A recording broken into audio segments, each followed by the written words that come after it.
Hello दोस्तों, कैसे हो सभी लोग। आई होप आप सभी लोग बहुत ही बढ़िया होंगे और मज़े कर रहे होंगे। आप सभी लोगों का स्वागत है हमारी एक और नई ब्रांड न्यू एजुकेशनल वीडियो में। जैसा कि हमने लास्ट एजुकेशनल वीडियो में, ये हमारा लेक्चर 1 ही है और इसका पार्ट 2 है ये।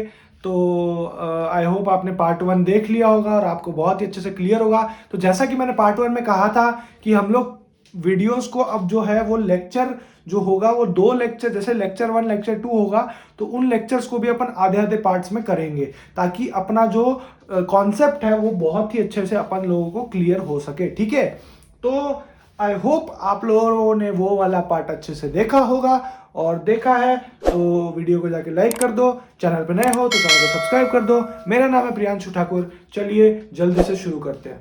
आज का जो हमारा टॉपिक है उसका नाम है पेयर ऑफ एंगल्स।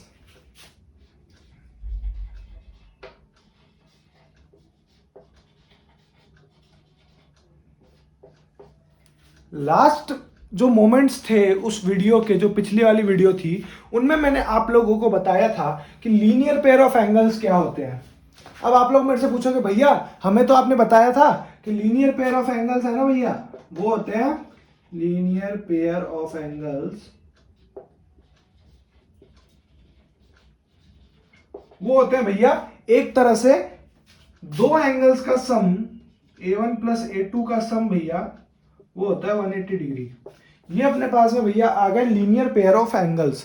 तो इन दोनों का सम, इन दो एंगल्स का सम अगर 180 डिग्री होगा तो इसे अपन लीनियर पेयर ऑफ एंगल्स बोलेंगे, है ना। तो लीनियर पेयर ऑफ एंगल्स का सिर्फ इतना सा ही मतलब है, यानी पेयर ऑफ एंगल्स का सिर्फ इतना ही मतलब है। इसमें अपन को बात करनी है इस टॉपिक में दो एंगल्स के बारे में।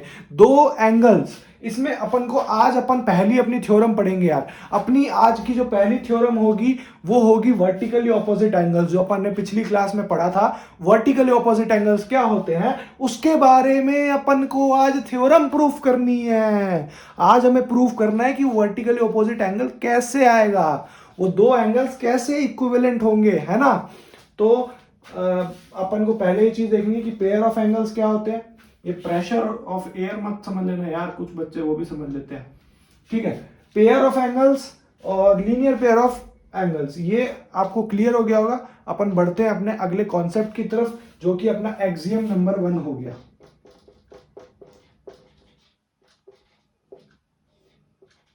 देखो, एक्सियम के कोई प्रूफ्स नहीं होते, इनके कोई होते नहीं। जैसे केमिस्ट्री में एक्सेप्शंस होते हैं, वैसे ही मैथमेटिक्स में एक्सियम्स होते हैं। जो थ्योरम्स होती है उनके ऑब्वियसली आपको प्रूफ्स प्रोवाइड करेंगे हम लोग, लेकिन जो एक्सियम्स होंगे यार उनके कोई भी प्रूफ्स नहीं होते हैं। ये बात आप लोग ध्यान में रख लेना। उनको सिर्फ समझने वाली चीज होती है, उनको आप लोग समझ लो, माइंड में डाल लो, और फिर उसके बाद वो एक्सियम अगर काम आता है तो ठीक है, और नहीं काम आता तो कोई दिक्कत वाली बात नहीं। एक्सियम आपको शुरू शुरू में ही काम आएगा।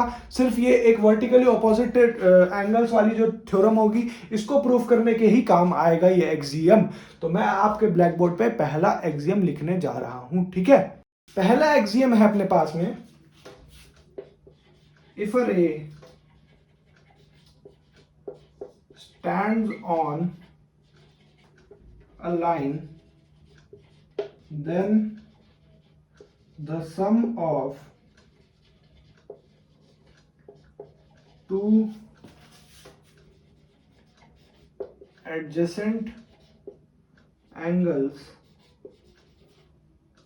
so formed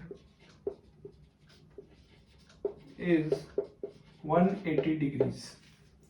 ये पहला एक्सियम अपन को क्या कह रहा है भैया, आपने बताया हमें कि पहला एक्सियम हमें कह रहा है if a ray stands on a line then the sum of two adjacent angles so formed is 180 degree. यानी कि भैया ये तो वही वाली बात हो गई कि लीनियर पेयर ऑफ एंगल्स, यानी कि दो एंगल्स, यानी कि यही वाली बात हो गई यार। ये तो मैंने आप लोगों को पिछली क्लास में इस चीज का मतलब समझाया था कि अगर एक रे एक नंबर लाइन पे स्टैंड करती है ऐसे, ये और ये अपने पास में है, ये अपने पास में एंगल 1 है, ये अपने पास में एंगल 2 है, ए बी सी, ठीक है। ये एक रे है अपने पास में। ये अगर मतलब ये अगर नंबर लाइन पे, एक नंबर लाइन पे, यानी नंबर लाइन नहीं कह सकते इसे, एक लाइन कह सकते हैं, एक लाइन पे अगर स्टैंड करती है then the sum of two adjacent angles is formed is 180 degrees. तो यार दो एंगल्स का जो सम होगा वो अपने पास में 180 डिग्री आता है, ये अपन ने चेक करा था ना। तो यही चीज है इसमें दोबारा पूछी गई, इस एक्सियम में बताई गई है आपको, ठीक है। बढ़ते हैं अपनी अगली एक्सियम की तरफ, जो कि अपनी सेकंड एक्सियम, ठीक है। एक्सियम 2 अपने पास में क्या कहती है यार, 6.2 एक बार मान लेंगे, क्योंकि ये चैप्टर 6 चल रहा है, क्योंकि अपने पास में तो वो 6.1 थी, ये 6.2 है, ठीक है। एक्सियम 2 अपने पास में कहती है if the sum of two adjacent angles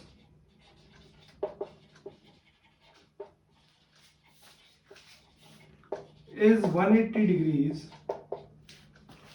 then the non-common arms form a line। ठीक है, ये अपन को समझ आ गया कि अपन को सेकेंड एक्सियम में क्या कहा भैया।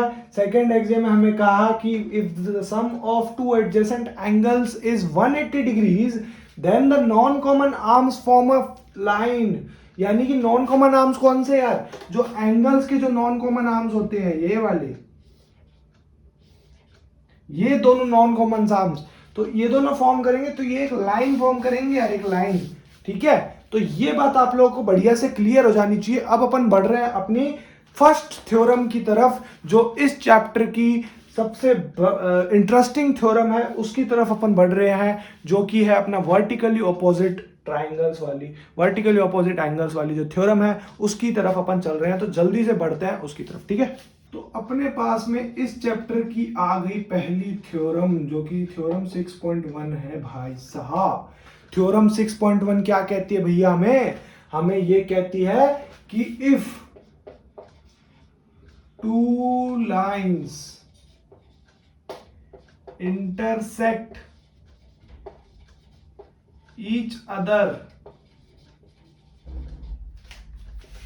then the vertically opposite angles are equal। ये अपने पास में अपन को ये थ्योरम कहती है। थ्योरम की स्टेटमेंट क्या है, थ्योरम की स्टेटमेंट ये है कि if two lines intersect each other, यानी कि अगर दो लाइंस, ये यहां मैं डायग्राम बना देता हूं इसका, दो लाइंस एक दूसरे को इंटरसेक्ट करती है तो इनके जो वर्टिकली ऑपोजिट एंगल्स होंगे वो इक्वल होंगे। ये बात अपन ने डिस्कस करी थी लास्ट क्लास में भी। तो आप लोगों को मैंने कहा था कि भैया मैं आप लोगों को पूरी प्रूफ्स बताऊंगा, ठीक है, आप लोगों को सारी की सारी प्रूफ बताऊंगा इस चैप्टर के दौरान। अपन सी प्रूफ्स मतलब प्रैक्टिकल नॉलेज गेन करेंगे। मैंने आपको पहली बात भी यही बोली थी, प्रैक्टिकल नॉलेज गेन करेंगे, ठीक है। तो देखो यार, इसमें क्या है ये बताया हमें भैया जी, ठीक है ठीक है ठीक है। तो कभी भी यार आप लोग थ्योरम अगर प्रूफ करोगे तो थ्योरम में सबसे पहली चीज लिखनी होती है गिवन, गिवन लिखना होता है। अब हमें गिवन क्या है सर, गिवन हमें यह है कि ए बी और C D, A B and C D intersect each other. Sir ji हमें गिवन तो ये है कि ए बी और सी डी है ना अपने पास में, अपन को वो गिवन है, ठीक है। तो अगर हमें ए बी और सी डी अपन गिवन है तो अपन दो पेयर ऑफ एंगल्स निकाल लेंगे यार, जो हमें प्रूफ करने। पहला पेयर कौन सा हो गया, पहला पेयर हो गया angle A O D and angle B O C. ये ओ पॉइंट है यार, ये बात आप लोग ध्यान रखना, ये ओ पॉइंट है बीच में। और सेकंड पेयर अपने पास में हो गया, सेकंड पेयर में यहां लिख देता हूं, नीचे मेरे को जगह चाहिए होगी, सेकंड पेयर में यहां लिख देता हूं, ओ डी हो गया, ए ओ डी ये वाला, और सेकंड पेयर ये हो गया बी ओ सी।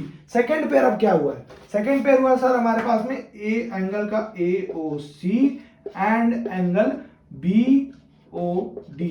ये अपने पास में दो पेयर्स आ गए जिनको अपन को प्रूफ करना है कि ये दोनों इक्विवेलेंट है ना। यानी कि ये और ये एंगल एओसी और बीओडी इक्वल है वर्टिकली ऑपोजिट एंगल से, और एंगल एओडी और बीओसी भी इक्वल है, ठीक है। अपन को ये चीज प्रूफ करनी है। अब अपन को ये गिवन चीजें तो दिख गई, ठीक है। अब अपन को लिखना है कि टू प्रूफ, हमें प्रूफ क्या करना है यार, प्रूफ क्या करना है। तो हमें क्या प्रूफ करना है, angle AOC equal to angle BOC and angle AOC equal to angle, नहीं ये हाँ AOC है ना, AOD। ये अपन को दो चीजें प्रूफ करनी है यार। तो अपन सबसे पहली चीज क्या लिखेंगे, गिवन, दूसरी चीज लिखेंगे टू प्रूफ। अब अपन को चालू करना है अपना प्रूफ। देखो कभी को काल क्या होता है ना, कभी को काल होता है कि जो अपने पास में ये थ्योरम्स होती है इनमें अपन को कुछ एक्स्ट्रा कंस्ट्रक्शन भी करना पड़ता है, वो भी अपन आगे करेंगे आगे आने वाले लेक्चर्स में। तो एक्स्ट्रा कंस्ट्रक्शन करना पड़ता है। तो एक्स्ट्रा कंस्ट्रक्शन में क्या चीज आती है, एक्स्ट्रा कंस्ट्रक्शन में आपको टू प्रूफ के जस्ट नीचे लिखा होता है कंस्ट्रक्ट, कि आपने कंस्ट्रक्शन क्या किया है ना। तो वो चीज आप लोगों से जरूर पूछेगा, कंस्ट्रक्शन आप लोगों ने क्या किया, एक्सटेंड कुछ किया है क्या प्रूफ करने के लिए, तो वो बात आपको ध्यान रखनी है, ठीक है। अब अपन सीधा प्रूफ पे आते हैं, क्योंकि अपन ने कोई कंस्ट्रक्शन नहीं किया तो अपन को सीधा प्रूफ पे आना है कि अपन प्रूफ कैसे करेंगे इस चीज को, ठीक है। तो मैं ये बात कह सकता हूं कि जो OA है, OA है वो अपने पास में CD के ऊपर है, OA की जो रे है वो अपने पास में CD के ऊपर है, ठीक है, CD के ऊपर है। तो देखो यार मैं क्या कह सकता हूं, OA जो है, OA रे स्टैंड्स ऑन CD, ठीक है। ये अपने पास में OA जो है, OA ये वाला OA ये है अपने पास में CD के ऊपर स्टैंड कर रहा है, CD के ऊपर, ठीक है। तो अगर ये CD के ऊपर स्टैंड कर रहा है यानी ये परपेंडिकुलरली स्टैंड कर रहा है यार, ऐसे ऐसे करके देखो इस डायग्राम को, ऐसे करके देखो तो ये आपको दिखेगा कि ये परपेंडिकुलरली स्टैंड कर रहा है। जब ये परपेंडिकुलरली स्टैंड कर रहा है तो ये पूरा एंगल अपने पास में 180 डिग्री हो गया यार। तो 180 डिग्री हो गया तो अपन इसको क्या लिख सकते हैं, एंगल AOC प्लस का angle AOD equal to 180 degrees by linear pair of angles. अब मैं ना इसको बारी बारी ये लीनियर पेयर नहीं लिखूंगा, मैं इसको सीधा लिख दूंगा आपके सामने LPA। आपने शॉर्ट फॉर्म सीखनी है यार इन सब चीजों की, LPA। बट एग्जाम में आप लोगों को लीनियर पेयर ऑफ एंगल्स पूरा लिखना है, ठीक है। तो हमें ये समझ आ गया, ये आई होप आप लोगों को समझ आ गया होगा। समझ नहीं आया तो यार अभी वीडियो पॉज करो, दोबारा से एक बार कमेंट बॉक्स में लिखो कि मुझे भैया समझ नहीं आया, ठीक है। तो मैं आपको जरूर डाउट बताऊंगा। तो देखो मैं एक बार समझा देता हूँ, कोई दिक्कत नहीं है, ये चीज एक बार फिर से समझा देता हूँ, बच्चों को कभी कभार क्लिक नहीं होती ये चीज। देखो यार जो OA है, ये देखो AB एक लाइन है जिसको OA बीच में से काट रहा है, मतलब AB एक लाइन है जिसको O पॉइंट एक काट रहा है बीच में से, ठीक है, आधा आधा डिवाइड कर रहा है। तो जो OA है, ये छोटा सा OA है, ये एक रे हो गया यार, एक एंड पॉइंट और एक इनफाइनाइट पॉइंट। तो ये अपने पास में एक रे हो गया, और इस रे से ये देखो ये दो पॉइंट्स है OC और OD, यानी कि एक CD लाइन है जो इस पर लाई करता है, यानी ये जो रे है वो CD लाइन पर लाई करता है ना, CD पर लाई कर रहा। तो इसका मतलब अगर ये CD पे लाई कर रहा तो इसका मतलब क्या हुआ यार, ये अपने पास में लीनियर पेयर ऑफ एंगल्स हो गया। लीनियर पेयर ऑफ एंगल्स का क्या मतलब है कि दोनों एंगल्स का जो सम है सर वो हमारे पास में होगा 180 डिग्रीज। सेम अपन नीचे वाले एंगल के लिए भी करेंगे सर, OB जो है वो CD पे लाई कर रहा है, इसलिए हम दोनों एंगल्स का सम क्या कर देंगे, एंगल BOD प्लस का angle BOC equal to 180 degrees. तो देखो यार अब अपन ने ये चीज कर दी, अब अपन सेम इसके लिए क्या कर देंगे, एंगल BOD प्लस का angle AOD equal to 180 degree because of linear pair of angles, ठीक है। लीनियर पेयर एंगल से सर जी हमने BOD और AOD को भी इक्वल टू 180 कर दिया। कैसे सर, BOD और AOD, ठीक है, ये वाला पार्ट, यानी कि अपन के पास में OD जो लेंथ है यार वो भी अपने पास में यही हो गया, ठीक है। अपन को ऐसे ले लिया, तो ये चीज मेरे को दिख गई। मुझे क्या इसको प्रूफ करना है, तो मैं कैसे भी इसको प्रूफ करूंगा ना यार, प्रूफ करने वाली चीज है। अब इन दोनों को ये अपन मान लेते हैं इक्वेशन 1, ये अपन मान लेते हैं इक्वेशन 2, दोनों को इक्वेट कर दो। इक्वेट करने के बाद इक्वेशन 1 इक्वल टू इक्वेशन 2 कर दी मैंने, तो यानी अपने पास में बचा क्या, एंगल AOC प्लस का angle AOD equal to angle BOD plus का एंगल AOD। अब मुझे यार ये चीज मत बोलना कि भैया हमारा 180 कहाँ गया, ये कट गया यार। ऑब्वियसली दोनों को इक्वेट करोगे तो यहाँ पर मेरे को एक चीज कॉमन लग रही है कि एंगल AOD क्या चीज है। एंगल AOD जो है मुझे कॉमन लग रहा है, ठीक है। तो मैं एंगल AOD को AOD से काट दूंगा, तो मेरे पास में क्या आ गया, देखो angle AOC equal to angle BOD। देखो क्या प्रूफ करना था मेरे को, angle AOC equal to angle BOD। ये रहा। जब AOC प्रूफ हो सकता है सो हेंस सेम मेथड से अपना एंगल अपना कौन सा बचा, AOD equal to angle BOC हो गया। तो हेंस प्रूव्ड, अपन ने ये बात इजीली प्रूव कर दी कि जो वर्टिकली ऑपोजिट एंगल्स होते हैं वो हमेशा इक्वल होंगे, ठीक है। वर्टिकली ऑपोजिट यानी दो लाइंस जो इंटरसेक्ट कर रही है, दो लाइंस को पॉइंट, उनके दोनों ऑपोजिट जो एंगल्स होंगे वो इक्वल होंगे, ठीक है। ये बात आई होप आप लोगों को बहुत ही अच्छे समझ आ गई होगी। इस थ्योरम को आप लोग नोट डाउन कर लो। इसके अपन 3-4 क्वेश्चन करेंगे, उसके बाद फिर इस लेक्चर को खत्म करेंगे।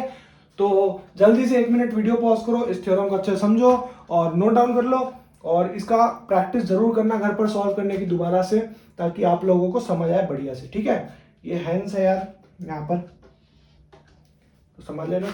और बढ़ते अपने नेक्स्ट क्वेश्चंस की तरफ, ठीक है। अब देखो यार, अपन को ये क्वेश्चन गिवन है, ये फिगर दी हुई है। मैंने एक छोटे से शॉर्ट से सिंपल से एग्जांपल को मैंने एक क्वेश्चन में कन्वर्ट किया अच्छे से। ये अपने को फिगर दी हुई है, ये दिया हुआ है कि POR जो है वो रेशियो में है ROQ के साथ में 5:7 की रेशियो में।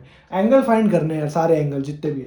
तो सारे एंगल्स कौन से यार, एक तो हो गया अपने पास में POR, एक हो गया ROQ, एक हो गया अपने पास में QOS और एक हो गया POS, ठीक है। ये सब एंगल्स फाइंड करने, ठीक है सर मैं समझ गया, कोई दिक्कत वाली बात नहीं है। अब एक काम करता हूँ, मैं इसको बढ़िया से सॉल्व करने में लग जाता हूँ, ठीक है।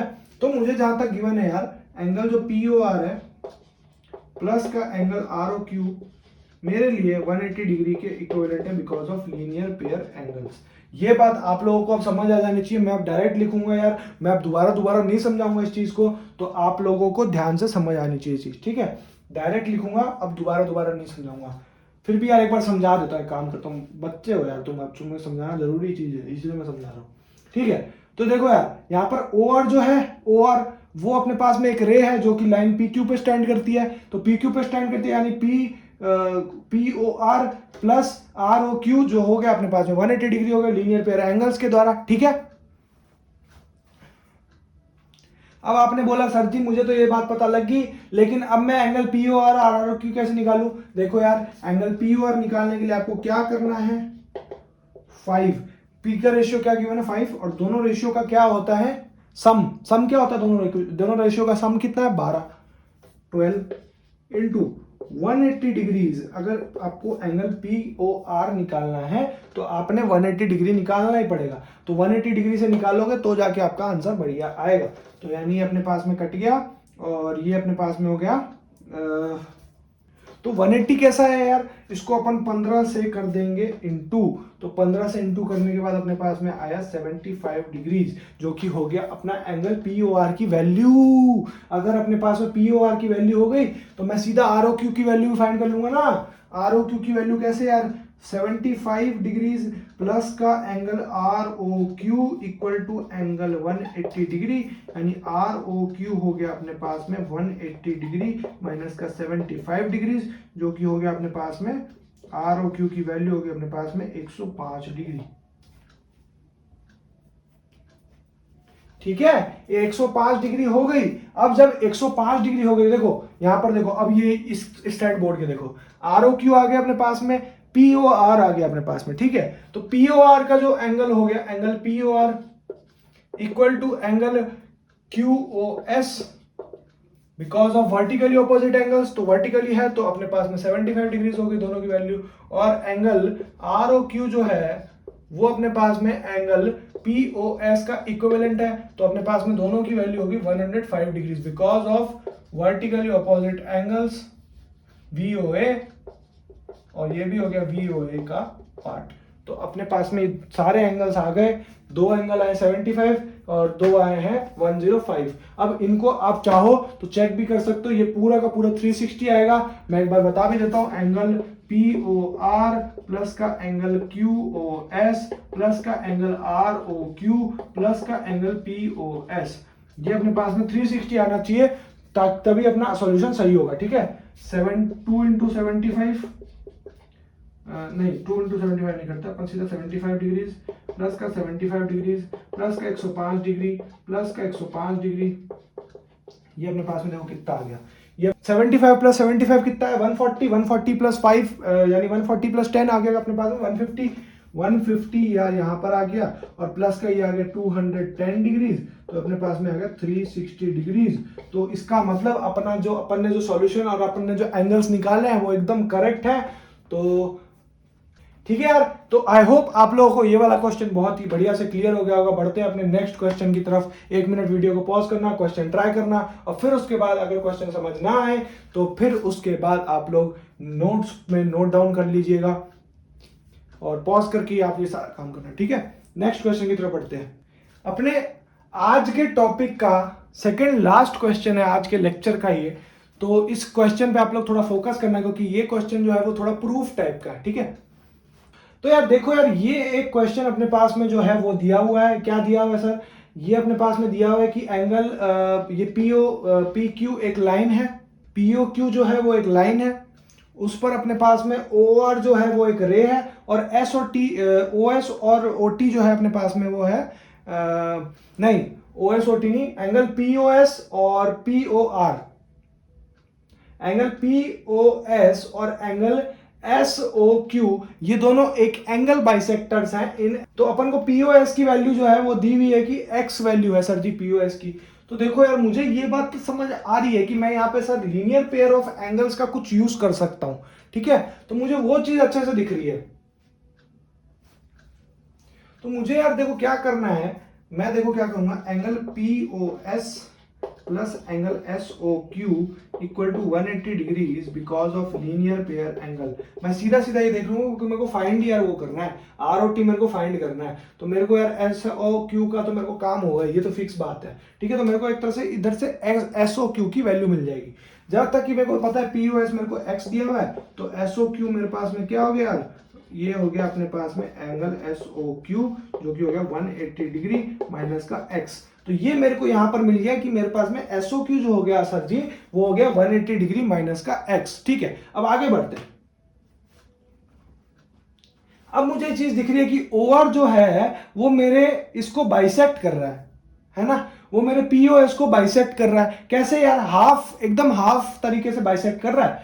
तो एंगल जो है POR वो क्या होगा, यानी कि जो ROS एंगल है यार वो क्या होगा अपने पास में, एंगल ROS। अब बात पड़ी एंगल ROS की सर जी, एंगल ROS क्या हुआ? ठीक है, मैं कोशिश यही कर रहा हूं कि इस चीज का मैं कॉम्बिनेशन बिठाऊं कुछ ना कुछ। तो हाफ इंटू एंगल POS हो गया सर जी। ठीक है यार, ये चीज मुझे समझ आ गई कि एंगल ROS जो है वो हाफ एंगल POS है। क्यों? क्योंकि 2 जो एंगल POS है सर जी वो एंगल ROS के 2 टाइम्स है, तो यानी ROS की वैल्यू क्या कहते हैं अपने पास में हाफ आ गई। ठीक है, हाफ इंटू POS। ठीक है, फेयर इनफ। ठीक है, नो प्रॉब्लम। तो यहाँ पर मेरे को पता है यहाँ पर x/2 आ गया, तो यानी एंगल ROS की वैल्यू अपने पास में क्या आ गई यार, x/2 आ गई। सिमिलरली मैं किसकी वैल्यू निकाल लूंगा, एंगल SOT की, जो कि अपने पास में क्या हो गया, एंगल SOT हो गया हाफ ऑफ एंगल SOQ, जो कि मेरे को वैल्यू पता है 180 डिग्री यानी 90 डिग्री माइनस का X हो गया, ये value x/2, 90 degree minus x/2, x से तो डिवाइड हुआ ना, 90 डिग्री माइनस x/2 यार, ये वैल्यू हो गई अपने पास में एंगल SOT की। तो मेरे को इतनी बात तो समझ आ गई सर जी। अब मेरे को ROT फाइंड करना है, तो ROT देखो मैं कैसे फाइंड करूंगा, मेरे पास ROS है SOT भी है, तो मैं आप दोनों को ऐड कर दूंगा सर जी।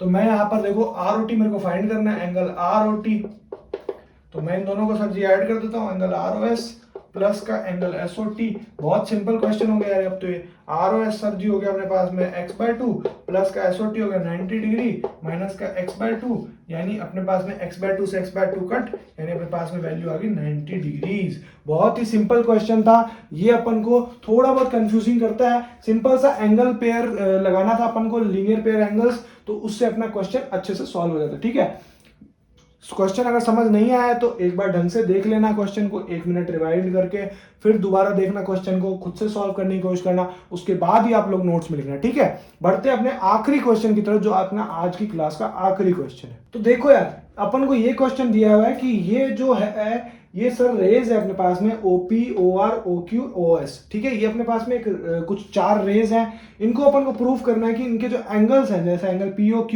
ROQ, ROS और POS, ये सारे के सारे एंगल्स मिलके 360 डिग्री का एंगल बनाते हैं। अपन को ये चीज इस क्वेश्चन में प्रूव करनी है। देखो यार, यहाँ पर मेरे को कोई चीज समझ तो नहीं आ रही, क्यों? क्योंकि यहाँ पर कोई मेरे पास है नहीं कुछ चीज, तो मुझे यार एक इसको एक्सटेंड करना पड़ेगा। इस लाइन को, जो स्ट्रेट लाइन है, इसको मैंने एक्सटेंड कर दिया T तक। ठीक है, T तक एक्सटेंड कर दिया। अब मुझे यहाँ पर लीनियर पेयर एंगल वाली जो थ्योरम है वो मेरे पास में लग जाएगी यार। एक्सियम जो है अपने पास में वो लग जाएगा सर, ऑब्वियसली वो लग जाएगा। कैसे लगेगा? देखो यार, OP जो है वो अपने पास में ये है, तो अपने पास में इजीली ये थ्योरम लग जाएगी, जो कि हो गया एंगल TOP प्लस का angle POQ equal to 180 degrees because of linear pair angles. ठीक है, ये बात आप लोगों को बढ़िया से समझ आ गई होगी, क्योंकि भाई ये बात मैंने बहुत ही बढ़िया तरीके से क्लियर करा दी थी कि अपन को जब भी क्वेश्चन में कुछ दिया हुआ नहीं होगा, अपन को कंस्ट्रक्ट करके उस चीज को सही से करना होगा। ठीक है, ये अपन को समझ आ गया कि OP जो है वो अपने पास में स्टैंड कर रहा है एंगल TO अपने पास में Q पर। ठीक है, ये अपन को पता लग गया। अब सिमिलरली जो OS लाइन है वो अपने पास में TOQ पर फिर से स्टैंड कर रहा है, तो अपन उससे क्या लिख सकते हैं? एंगल TOS प्लस का एंगल SOQ, है ना, SOQ इक्वल टू 180 डिग्रीज। मुझे प्रूफ क्या करना है यार? ये चीज प्रूफ करनी है। ठीक है, मैं समझ गया, ये भी लीनियर पेयर एंगल से प्रूफ हो गई। ठीक है यार, ये बात मेरे को समझ आ गई बढ़िया से। अब मैं इसको फर्स्ट इक्वेशन मान लेता हूँ, इसको बट मैं सेकंड नहीं मानूंगा। ठीक है, इसको क्यों मैं सेकंड नहीं मानूंगा? क्योंकि यार जो SOQ है ना अपने पास में, एंगल SOQ है वो अपने पास में क्या है यार? वो अपने पास में एंगल ROS प्लस का एंगल ROQ है ना, ये अपने पास में। तो अपन इसको पहले पुट करेंगे, एंगल TOS प्लस का एंगल ROS प्लस का angle ROQ equal to 180 degrees. ये अपना सेकंड क्वेश्चन, ये अपना सेकंड इक्वेशन हो गया। अब अपन को सिंपली कुछ नहीं करना है यार, अब एडिंग 1 और 2 कर देंगे। 1 और 2 सिंपली 1 और 2 ऐड कर देंगे, तो 1 और 2 को ऐड करने से अपने पास में क्या आया? एंगल TOP प्लस का एंगल POQ प्लस का एंगल TOS प्लस का एंगल ROS प्लस का angle ROQ equal to 180 plus 180 हो गया अपने पास में, यानी कि ये हो गया अपने पास में क्या हो गया यार? एंगल POQ प्लस का एंगल ROQ प्लस का एंगल ROS। क्यों भाई? क्योंकि TOP प्लस का एंगल TOS, ये दोनों मिलके क्या बना रहे हैं यार? एंगल POS, है ना। तो एंगल POS बना दिया, तो POS equal to 360 degree, hence proved. तो यार अपन को क्या चीज समझ आई यहाँ पर? ये सिंपल सा एक क्वेश्चन था अपने पास में कि अपन को ये चारों एंगल्स को प्रूव करना था, तो इसमें अपन को थोड़ी बहुत अपनी कंस्ट्रक्शन लगी। ठीक है, तो आप लोग क्या करना, आप लोग इस क्वेश्चन को 1 मिनट वीडियो पॉज करके ट्राई करना। ट्राई नहीं हो, मतलब समझ नहीं आया उसमें ट्राई में, तो फिर मेरा सॉल्यूशन देखना। बढ़िया से एकदम समझाया, कोशिश यही की है कि एकदम बेस्ट आपको समझ आए। ठीक है, आई होप आप लोगों को बहुत बढ़िया से क्लियर भी हो गया होगा ये चीज। तो आप लोगों ने क्या करना है, आप लोगों ने इस वीडियो को पॉज करना है और फिर उसके बाद में उस क्वेश्चन को एक बार ट्राई करना है, नोट करना है। तो अब आपके पास में है आज का होमवर्क जो है यार, वो अपने पास में है होमवर्क जो है वो आज का एक्सरसाइज 6.1, ये अपने पास में आज का होमवर्क रहेगा। ठीक है, 6.1 रिवाइज करना नोट्स और फिर होमवर्क करना। आपसे सारे के सारे क्वेश्चन एकदम बढ़िया तरीके से सॉल्व हो जाएंगे। सिर्फ लीनियर पेयर एंगल और वर्टिकली अपोजिट एंगल से आपका सारा काम हो जाएगा, ठीक है। तो आई होप आप लोगों को ये वाली वीडियो भी बहुत ही अच्छे से समझ आई होगी। अगर ये लेक्चर आपको अच्छे से समझ आया है तो इस लेक्चर को जाके लाइक कर देना, चैनल पे नए हो तो चैनल को सब्सक्राइब कर देना। मैं मिलता हूं आपसे एक और नई तड़कती भड़कती वीडियो में, तब तक के लिए जय हिंद जय भारत।